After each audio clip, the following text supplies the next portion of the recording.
Assalamualaikum warahmatullahi wabarakatuh. Selamat pagi sobat trader semuanya, dimanapun saat ini Anda berada. Jumpa lagi dengan Wijaya Trading pagi hari ini, Selasa 28 Mei 2024. Sebelum kita memetakan satu hari ke depan, seperti biasa kita akan mencoba untuk mereview satu hari kemarin beberapa pair yang sudah kita analisakan ya, bagaimana hasilnya. Kalau tidak sesuai, bagaimana cara recovery-nya ya. Kita mulai dulu dari XAU USD. Emas kita perkirakan akan bergerak naik sesuai dengan petunjuk awal yang kita dapatkan, dan kira-kira pergerakannya akan seperti ini ya. Naik, kemudian koreksi turun dan kembali naik. Kemudian kalau kita lihat bagaimana real time-nya, sempat bergerak naik kemudian koreksi turun ya. Sayang sekali tidak persis berada di warna kuning ya, puncak kuning kemudian turun ya. Dia hanya berada mendekati kuning, mendekati warna orange, kemudian koreksi turun dan kembali naik. Posisi buy kita tempatkan di 2345.19, sementara selnya agak menjauh karena memang petunjuknya akan bergerak naik. Di selnya 2323 ya, sehingga cukup jauh berada di bawah support yang kita tandai. Kemudian target untuk buy-nya di 2359.54. Yang pertama targetnya 2351.94, dan target yang kedua 2359.54 ya. Satu target 2351.94 tercapai, dan yang kedua hampir mendekati target yang kedua. Ini hampir sekali, kemudian selesai sampai pagi. Dengan demikian satu peluang kita bisa dapat maksimumnya. Bagaimana kalau ada koreksi? Sekali lagi, koreksi itu harus kita lihat ya, apakah dia kekuatannya itu dominan atau tidak ya. Kalau masih belum dominan, artinya dari sisi swing, kalau masih berada di satu tren atau swingnya, high-nya menuju ke atas, masih menuju ke atas, maka masih cenderung dominan oleh bullish ya. Bagaimana ketika itu cukup panjang? Ya, ketika dia cukup panjang, tentu ya sekali lagi kembali ke manajemen risiko kita ya. Jadi jangan hanya fokus pada angka, tapi lihatlah secara teknikal ya. Secara teknikal masih belum cukup kuat untuk mengalahkan kekuatan bullish, sehingga masih cukup kuat untuk bergerak naik. Jika memang ternyata bagian dari resiko sudah tercapai, ya sudah, jangan pernah disesali, kita cari peluang berikutnya. Sekali lagi, kalau kita mengambil posisi sell harus sudah terkonfirmasi dengan kekuatan yang lebih tinggi daripada kekuatan buyernya. Sehingga untuk menempatkan posisi sell harus betul-betul terkonfirmasi mendominasi ya. Jika itu masih belum, maka tetap fokus kita ke buy sampai betul-betul mana yang lebih kuat. Kemudian untuk euro ya, untuk XAU ini sudah sesuai dengan yang sudah kita gariskan. Kemudian untuk euro kita perkirakan akan bergerak turun ketika tidak mampu menembus area warna orange ini ya. Kemudian kita tempatkan posisi agak menjauh semuanya, posisi buy juga menjauh meskipun pada akhirnya tersentuh dan hanya sampai pada angka 80-an ya. Kemudian ditolak kembali mendekati posisi sell dan kembali naik ya. Ini berarti kekuatan hampir seimbang, meskipun tetap bullish yang mendominasi, tetapi high dan low-nya atau bullish dan bearish-nya ini hampir sama. Ya, sekalipun seimbang, tetapi tentu sedikit banyak kita bisa mendapatkan peluangnya, baik naik maupun turunnya. Hanya targetnya tentu harus diperkecil ketika kondisinya betul-betul sudah tidak mendukung atau kekuatan hampir seimbang. Bagaimana kita mengetahui kekuatan itu seimbang? Bagaimana ketika break di sana kita menempatkan posisi buy misalnya, tidak masalah. Karena yang paling penting bukan penempatannya, tetapi bagaimana kita memposisikan saat market itu tidak sesuai.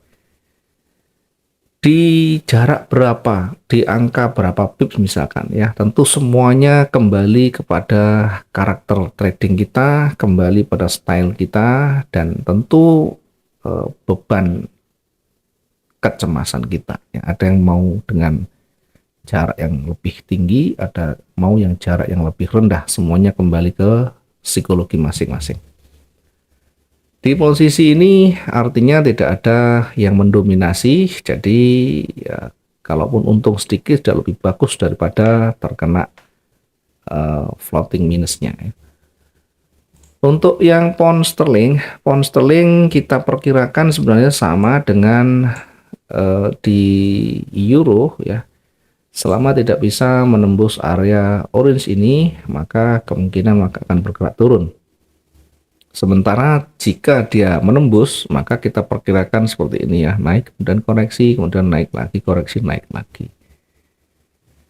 Nah, kalau kita lihat ya, kalau kita lihat dari real time-nya ya, kita menempatkan posisi sell juga agak menjauh ya, di 1.27324 ya. Sementara buy-nya di atas level psikologis dari 2-3 hari yang lalu ya. Kita tempatkan di 1.27530 dan tersentuh di sana, sempat koreksi kecil, kemudian ini retest, kemudian kembali naik. Target 1 tercapai, hanya saja untuk target yang kedua masih belum. Intinya meskipun kembali bergerak naik, tetapi ada posisi yang bisa kita dapatkan ya. Di posisi sell masih aman karena tidak tersentuh di sana.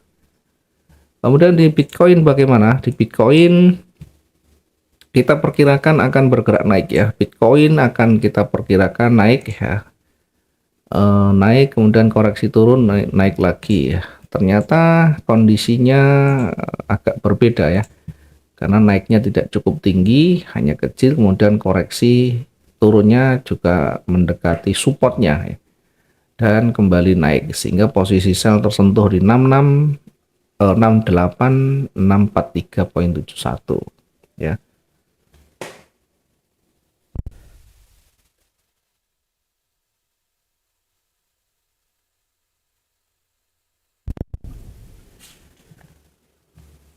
Kemudian karena ini tidak sampai, artinya begitu tersentuh, tentu yang kita pertimbangkan adalah bagaimana resikonya. Kita taruh di 60.000 di atasnya untuk antisipasi.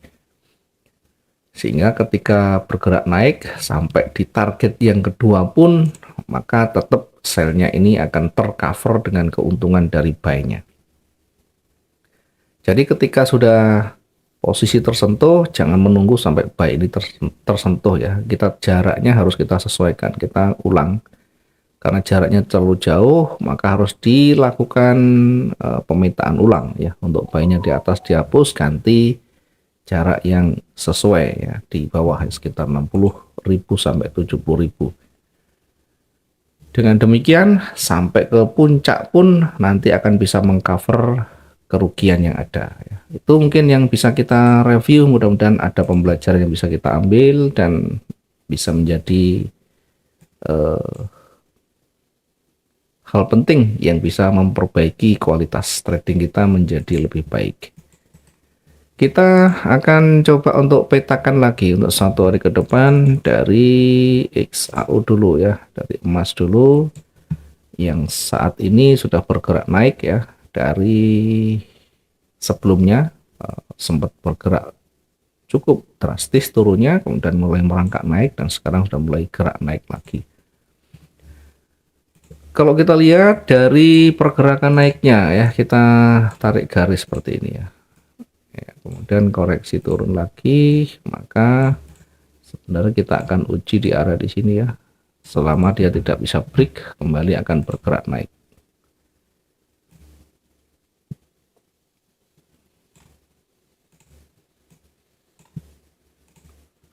Akan bergerak naik lagi. Demikian juga ketika nanti menembus atau ditutup di bawah garis orange yang kita buat, maka akan kembali bergerak turun seperti ini.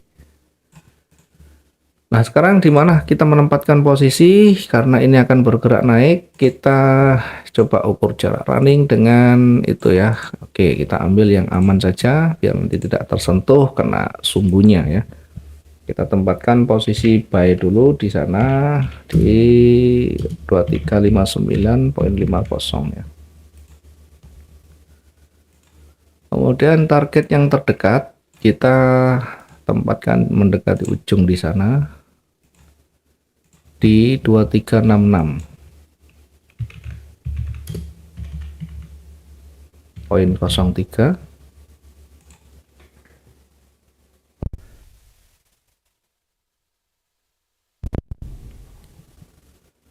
Dua tiga enam enam poin 03. Kemudian untuk target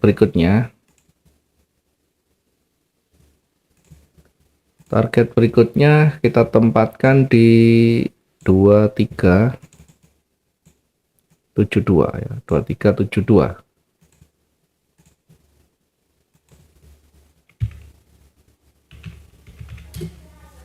Target berikutnya di 2372.60.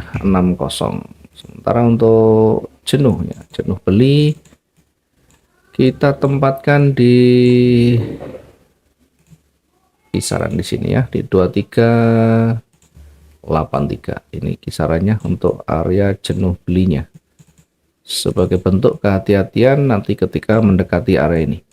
Karena berpeluang akan memantul kembali.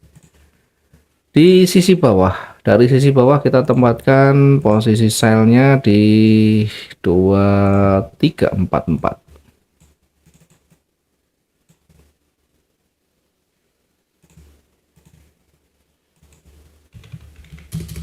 2344.39.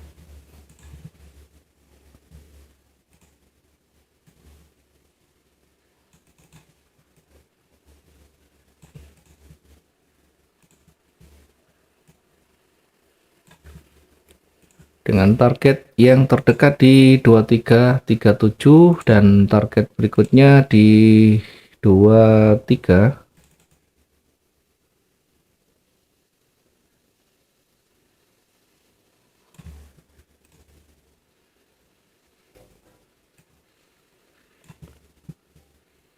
Target berikutnya di 2331. Sementara untuk area jenuhnya kita tempatkan di 2325. Oke, targetnya di 2337 kita teks dulu. 2337.56 ya. Kemudian lanjut target yang kedua kita tempatkan di 2331.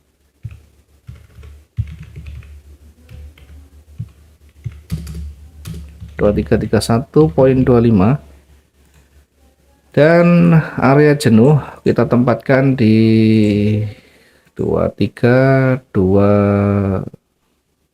Oke, turunkan sedikit. Kita tempatkan untuk area jenuhnya di 2325. 2325. Sementara yang di atas kita menempatkan di 2383. 2383. Oke, silakan nanti disesuaikan dan selalu amati ya ketika candle baru terbentuk, maka bentuknya seperti apa, apakah mempengaruhi dari struktur sebelumnya, apakah ada pengaruh yang signifikan terhadap rangkaian yang terbentuk sebelumnya. Jika ada pergerakan yang signifikan, maka kita lihat apakah ada petunjuk untuk kita konfirmasi, untuk kita menempatkan posisi baru. Jangan terkecoh dengan pergerakan-pergerakan berbalik ketika dia hanya berada di area retest, ketika hanya berada di area retracement dan sebagainya, dan itu belum menguatkan posisi pembalikan. Ya intinya kita tetap bersabar menunggu peluang yang potensial sesuai dengan aturan main yang kita buat. Jangan lupa risk management juga tentukan, karena itu bagian dari kelangsungan hidup di dalam trading kita. Terima kasih. Mudah-mudahan hari ini bisa maksimum profit kita. Bagi teman-teman yang akan menempatkan posisi, silakan lebih berhati-hati, jangan hanya ditelan mentah-mentah, sesuaikan dengan gaya trading masing-masing. Selamat pagi, sampai ketemu di esok hari. Assalamualaikum warahmatullahi wabarakatuh. Salam profit dua arah.